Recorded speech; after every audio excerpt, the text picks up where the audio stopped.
Vote. Got it. I think we are officially recording. I hope. We are. I see the recording button. So thank you everybody for joining us tonight for our Responders Unite presentation workshop. Cricket, the floor is yours. Thank you. Welcome to Sounds of Autism Responders Unite. This is our first time using this PowerPoint. I just sent out new PowerPoints to everybody. So we're going to take a minute to get familiarized. But I do want to start with, just thanking everybody for taking time out to be here tonight. This is a really important, out of the core 4 solutions that we offer for the beginning phase of our initiative. This is probably the one that is really kind of heartfelt for me, because I think that I was just talking to the lady that's doing all of my health and wellness, and I said, when we're in crisis, you don't think, oh, that person's, Hispanic or white or black or whatever it is. You just help people. Like, that's a natural reaction. You see somebody choking, you go help them. And I hope everybody on here would do that. I'm assuming, but I believe that that's just human nature, and sometimes because of that, it's a great life lesson to remind you. And that's why I said Responders Unite, or Unified Responder Community. All of those things, uniting to me means, and responding means, that you would do it in crisis, and whatever you would do in crisis normally is how you would do it any time of your life or your day or whatever it may be. So very important. But anyways, so welcome to Responders Unite. Our workshop tonight is presented by Sounds of Autism Crisis Intervention Satellite Ambassador Jamie Reddy. And I don't know, Jamie, are you still on? I hope you are. Oh, of course, absolutely. Jamie, I was hoping that tonight you could, first of all, just tell us your story a little bit about how you got involved in what you do and all that, and then just give us a little bit of insight into the resources that you can offer, and the compassionate side of your life to serve in crisis intervention. Thank you. Sure, absolutely. By education, I am a social worker. I went to school at the University of Wisconsin, and my entire career most of my career has been spent doing case management and all that goes along with that, advocacy, resource direction for a wide variety of the minority population, including people with intellectual and developmental disabilities. I've always worked with adults, 18 and over. And then my life has come full circle. I met and fell in love with my husband, who is a father of a child on the autism spectrum. And so now it's at home for us. And I'm learning so much. And it's invaluable how I'm getting both the personal side of the experience and putting that next to the professional side of my experience in working with people with the autism spectrum disorder. I also now in Arizona have been about 2 years with the state's Division of Developmental Disabilities. We're one of the divisions under the umbrella of Department of Economic Security. And my role here is to do outreach and engagement. I have a partner in crime in Sean Thompson, who's also on the line. And I'm happy to start working closely again with my former partner in crime, who's also joined us today, Ed Schomer. And together we are wanting Arizonans to live their best lives, their best self-directed, healthy, meaningful lives. And so we spend quite a bit of time trying to educate and take part in meetings and coalitions and conferences and everything that happens in Arizona to spread the word about the Division of Developmental Disabilities, what it takes to be eligible, what resources are out there. So our nonprofit community-based partners are huge for us. And when Cricket, and I spoke and she showed me and told me about the Sounds of Autism and their, I'm so sorry, my dog's in the background. Sorry about that. And when she told me about the Sounds of Autism's project and vision, for what is, I'm so sorry, one moment.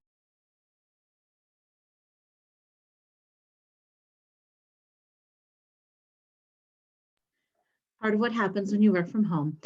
I just got super excited with what Cricket was sharing, particularly on the side of the program that is titled Responders Unite, because one of the main things that the Division of Developmental Disabilities is interested in is helping to make sure that first responders of all types and the members in the community who are diagnosed with an intellectual or developmental disability have positive outcomes when they're interacting.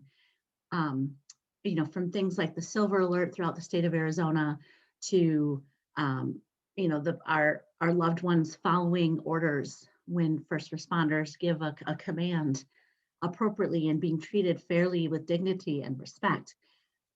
And then also, you know, on the side of responders being educated properly to understand with compassion what it is that those diagnosed, what they go through, what their experience is like.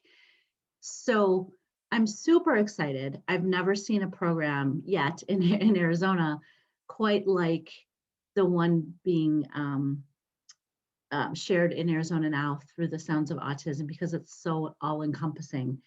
And Responders Unite is one puzzle piece of the whole program, and I can't wait to see where this goes.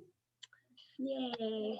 Well, I appreciate it, Jamie. I remember the day I was in Chicago when I came up with this idea, and you and Sean were on the call, and I just remember you going, how, and I don't even think we had 16 programs at that time. You were like, how are you going to do all this? Like, it was just like mind blowing.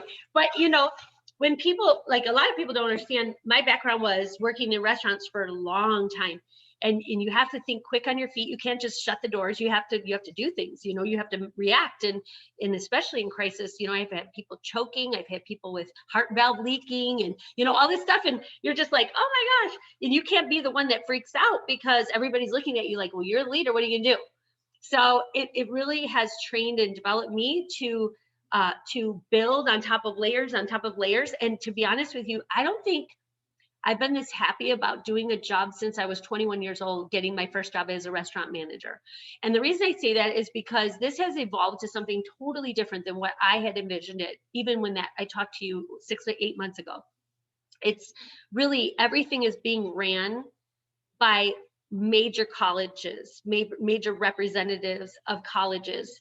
And we're basically getting to mentor and help support the next generation of leaders and teach them the compassion to serve this community and do it through educating others alongside us. And I mean, honest to God, it's just, it blows my mind. So I'm super excited. I know COVID for many people has not been good, but I can tell you one thing. For me, I prayed years for time, and God gave me that time, and this was the time. And I said, you know what? I've been praying for it. I got it, and I better not waste it. So I'm up at 4:30 in the morning with my husband on Monday through Thursday, and I don't go to bed till he goes to bed. And that's just how we do life right now, so that I can totally get this going. And by the time, you know, somebody says, hey, you got to come back to work, maybe I don't need that job anymore. And that's really my hope. So that said, Responders Unite workshop is also presented by Sounds of Autism, and I'm the founder, Cricket Barrientos. And I founded this in 2011. In 2012, we became a 501c3, and it was the first time that I started presenting to people in the community. Now here goes my dog. And so with that, I started doing something called Life on a Spectrum, and it was just teaching people about the signs of autism and what to do if you see them. And every presentation that was done, one person at least in that crowd would say, I have a child or somebody I'm raising and I believe they have autism. What do I do? And I would be like, okay, because the tears came, you know, everything, emotion, all the compassion, everything came, empathy, everything. And I'm like, sit down, get a piece of paper, here's a pen, let's write the notes step by step. And instead of just doing that every time, because there's so many people now, I just said, let's just put it all down on paper. And that's what we've been doing. So we have so many tools to offer you guys. Sounds of Autism has 16 programs under our foundation. We serve families and their children within an at-risk population, especially autism, from prenatal until the final farewell. What does that mean? We are here to guide and navigate. We are here, we are surrounding ourselves with people like the Jamies and the Shawns and the Bernadettes and the Deandras and Lakins and everybody that's on this call. Every one of you has a piece of this puzzle that we're actually asking you to help support, whether it's just talking about our organization, being a participant, whatever it is. And if you see something that would fit into this puzzle, I like to hear those things because I don't know everything. I'm just going with what works for me and my life. And I'm putting it down on paper because if I have to take the journey, why not share it with everybody else? So these programs are divided into 4 phases. So each phase has a name and it has 4 programs under it. So this particular program falls under our first phase, and it's called the Crisis Intervention, Responders Unite Crisis Intervention, and it teaches community, educators, at-risk populations and their families, and responders how to respond to a crisis intervention within 24 to 48 hours is our goal. We refer to those communities as our ACRE community. So when you hear us say we are doing this one step at a time, it means we're using our tools and our programs, step-by-step guidance. Just like when you were, if you were pregnant or you're having a baby, what to expect when expecting. Most of us, if we had kids, we know what that book is. And it teaches you. And then they have one for when that kid becomes a teenager. They have volumes. Why did they do that? Because families struggle, especially 2 people working. How do you raise a kid and give them the values and the right things when 2 people are working in your home 16, 18-hour days? It's very difficult. And especially with a special needs child that needs even more attention. So these books that were written, it's kind of our way of doing it, but we did it digitally and we did it where you can print it out so that whoever it is, if they don't have a computer, we can serve those communities in rural areas that don't have internet service. We can serve families that are here next door. And so we say one step, one acre, and one community or city at a time. And that's really what we're doing. So our phase 1, the Core for Survival programs, are made up of Families of the Spectrum Unite, which is early intervention.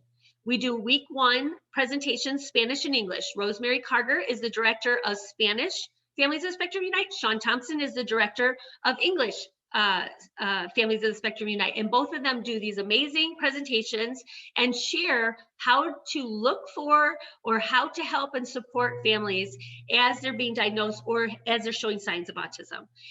Life on a Spectrum is our mental and behavioral health solutions. That's ran by Jordan Peterson, Aurora Behavioral Health. He does the English version, and Gisela Jimenez Vasquez, who is with Child and Family Services, and she does the Spanish version. And then we have Responders Unite, which is Jamie Reddy and myself. And I'm saying that right? Jamie Reddy. Jamie Reddy. Yes, absolutely. I always do it wrong. Okay.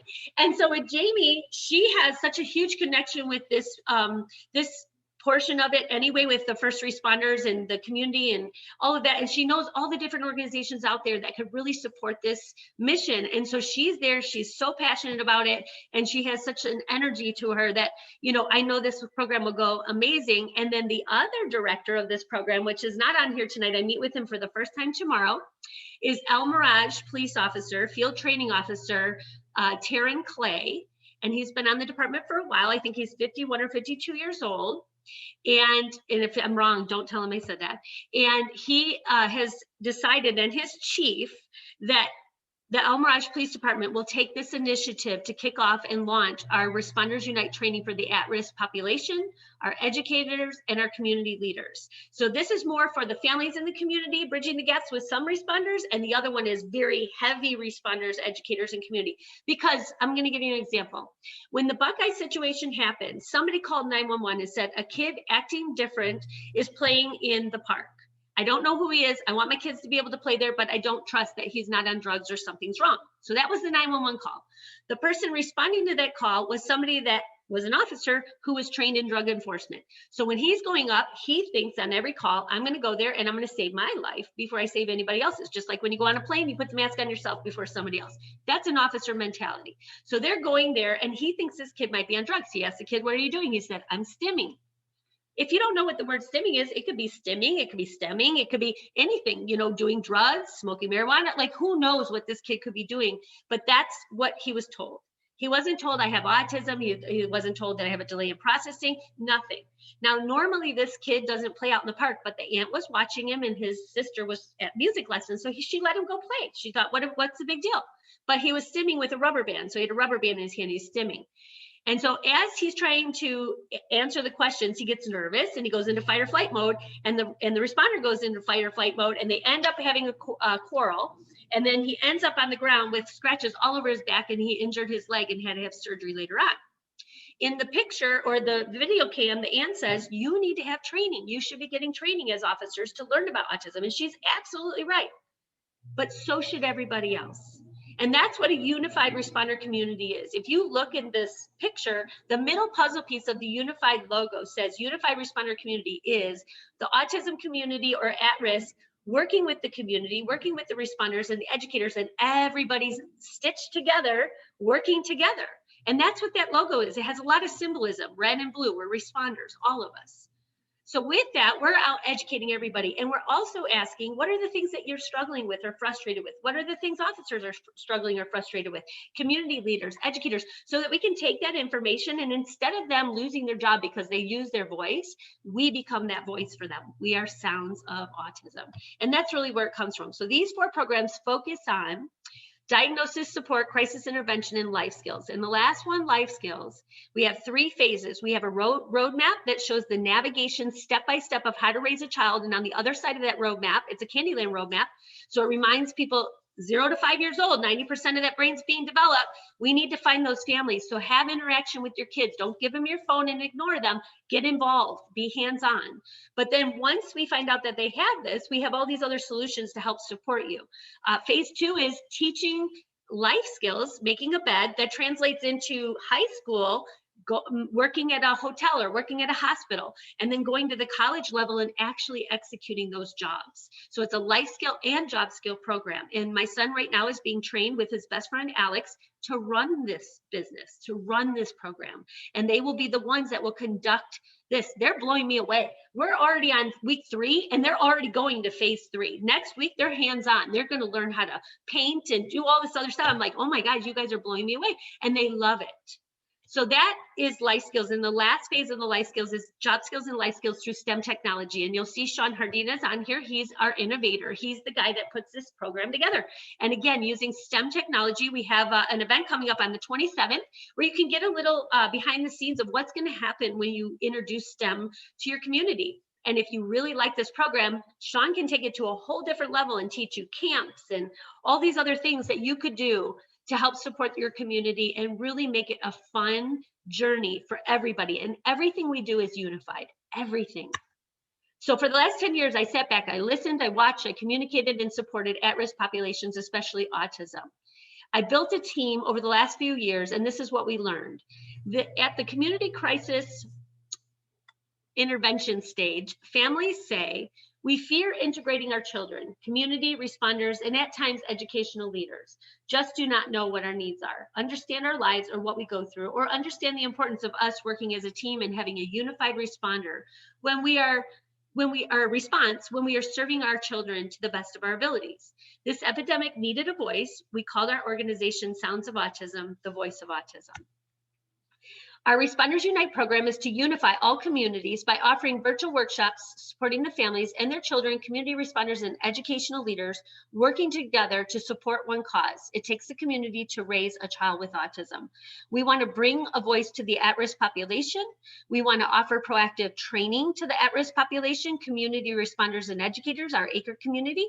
We want to bring crisis intervention, awareness, and education resources and support solutions to our community and allow everyone the proper tools as we respond, especially during crisis. We never want to leave anyone vulnerable or put them in a situation that could have been prevented or de-escalated with a small amount of effort and commitment. Before we start, I would love to have somebody raise their hand, or a couple people who grew up with somebody living with autism. How many have family members, friends, work, or community that they work with people with autism, which should be everybody on here, really? And do any of you fear the at-risk populations having an encounter with responders? And what have you seen or heard with those concerns? So if anybody is willing to just kind of raise their hand or just jump in, give me something that you know that concerns families, or give me something that you've experienced that has to do with police encounters. I would love to hear it. Yes, Jamie, go, you go. Well, I have to say that one of the things that I've found as I'm doing my professional work is that families, although some are aware that they can have an opportunity to let their local PD know that there's somebody living in the house on the spectrum, they don't want to. It feels to them like they're, similar to they have to register a sex offender, it feels punitive, it feels negative. So some of them just won't do it. I understand. Mhm. And is there anybody else that would like to share? Lakin. Hi. Okay, so I have a similar story to Jamie. My aunt, I grew up in the South, so she's in Texas, and my cousin has autism. He's had autism his whole life. They never got it formally diagnosed, but especially because I've attended all of these meetings, I know for a fact that he has autism.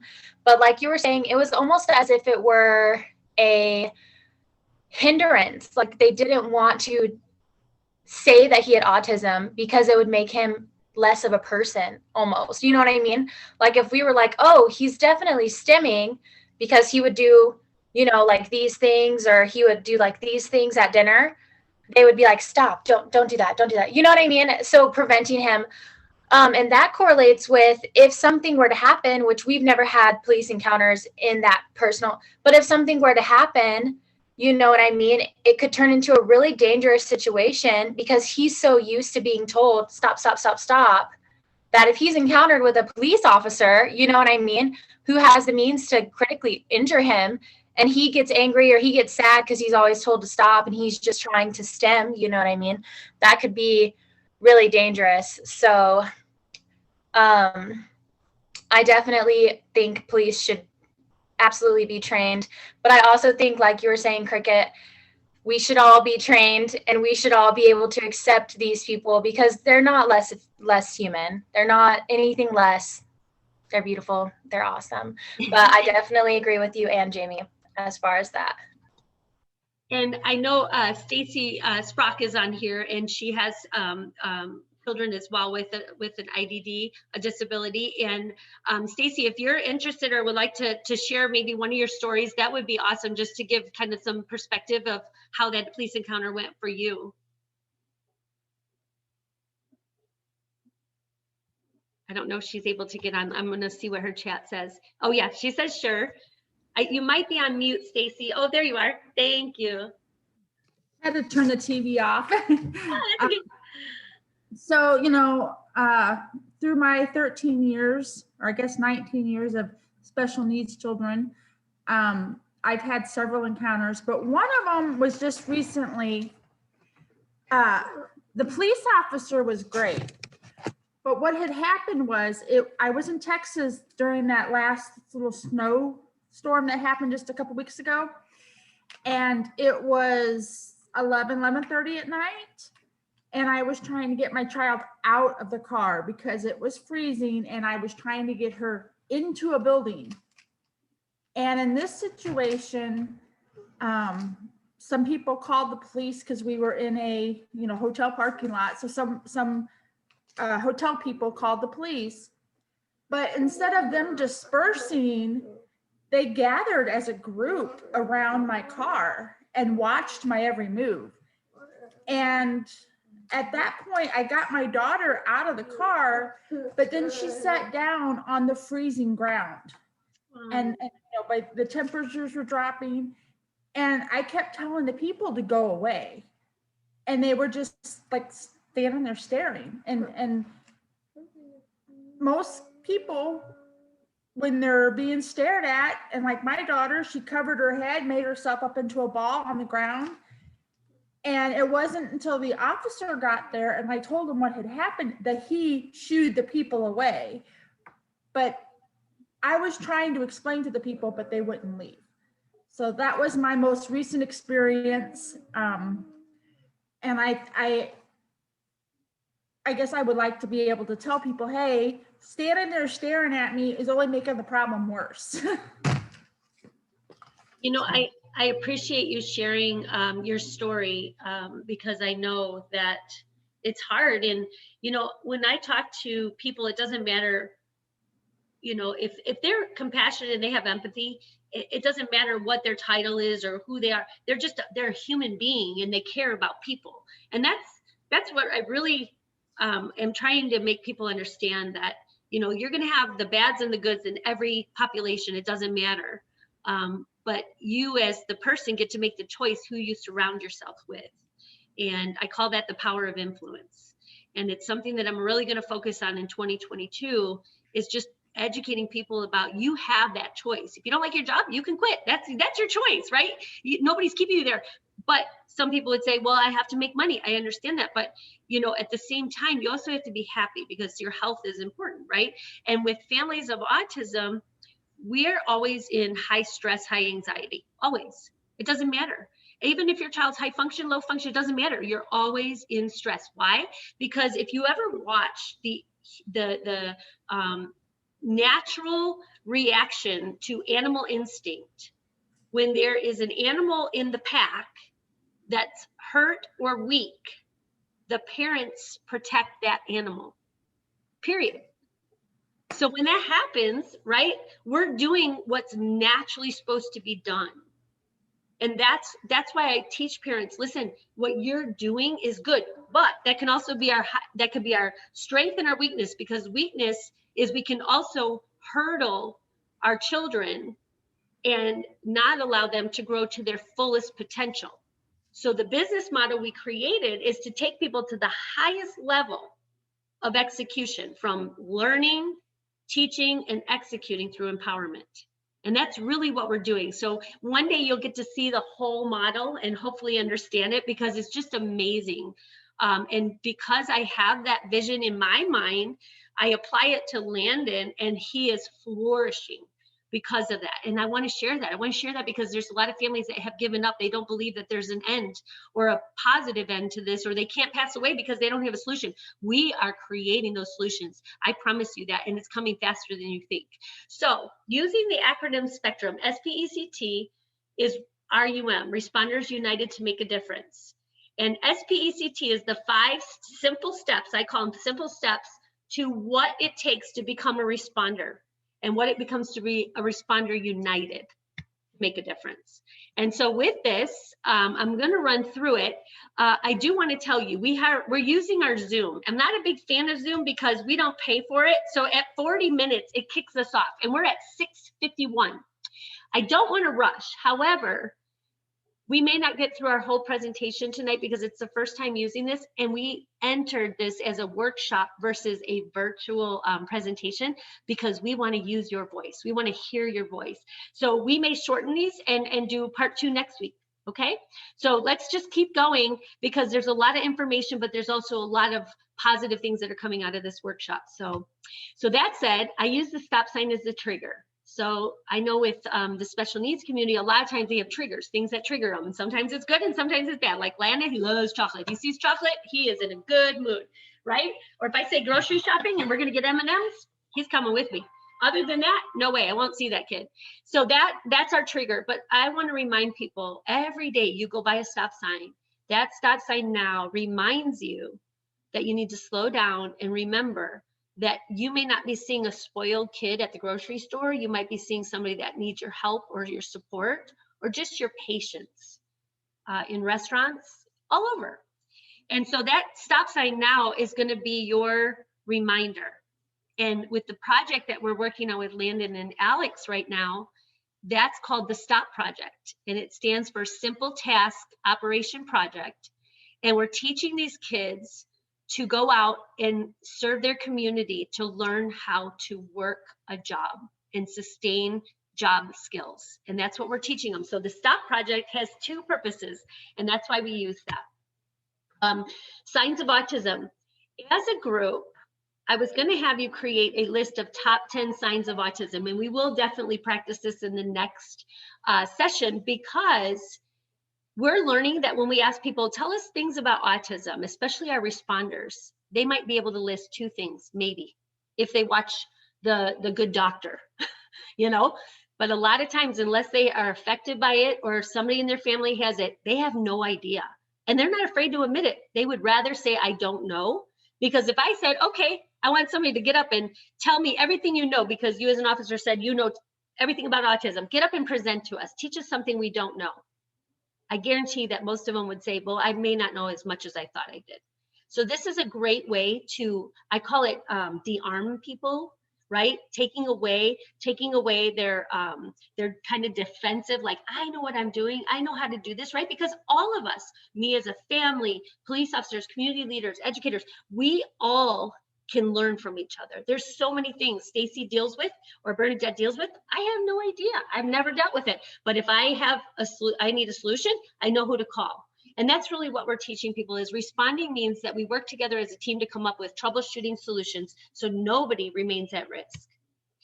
In 2020, according to the CDC, 1 in 54 8-year-old children have been identified to be living with autism in the United States. We are in trouble. I show you this picture because this is Landon, and he cried through this entire session of getting his pictures taken. My mom was adamant that Landon didn't have autism, and she was adamant that he had to have baby pictures. So I did what mom wanted, grandma wanted. And we went together, and she watched him cry through the whole session. And when we were done, I mean, look at those beautiful eyes. He was so beautiful as a baby too. And I said, Mom, do you understand now that Landon struggles with sensory? He can't deal with the camera. He gets afraid. He was hiding behind the number 2, right? He was afraid. And my mom goes, okay, I see it now. So sometimes our families, especially because they love their grandchildren, their family members, they might be the worst support you have. And it's okay, right? Because they have to have their time too to realize my mom is the best support I have now. But it took her a while to really accept it.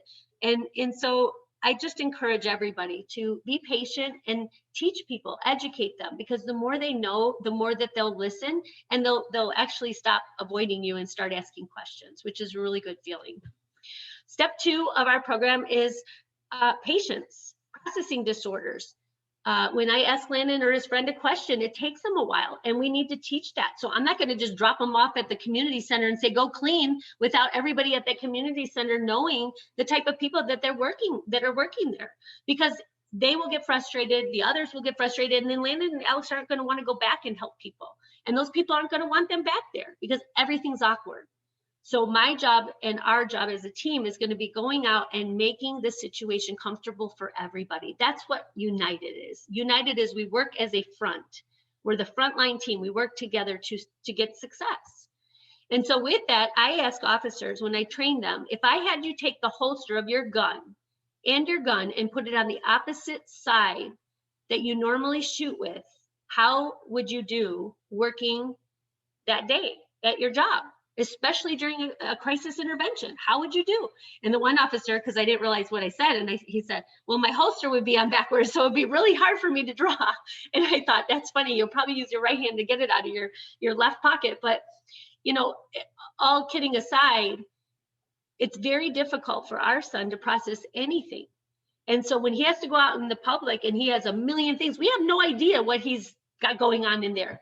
But it definitely can be stressful, right? And especially when you take him to Dave and Buster, he loves going there, but he needs a detox time. That's when he stims. When these boys are training with me every day, the 2 of them take a separation time for every 15 minutes when they have their next hour. They're getting to the next hour. They finish early, they go in 2 separate rooms and they flap their arms and they pace and they do all these things together to support one another.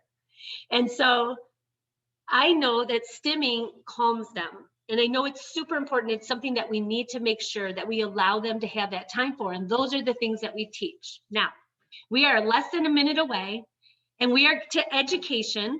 And I'm not going to do this today because I have a story I want to share. It's going to take way too long. And I don't want everybody to jump back on because you gave us 45 minutes of your time. But going forward, we will use our Teams link so we have a little more time. And when we go to the education next week, I'm going to train you and teach you, or not next week, next month, I'm going to teach you about the story of when Landon went through puberty and what that created and how that affected our lives, my husband, myself, and Landon.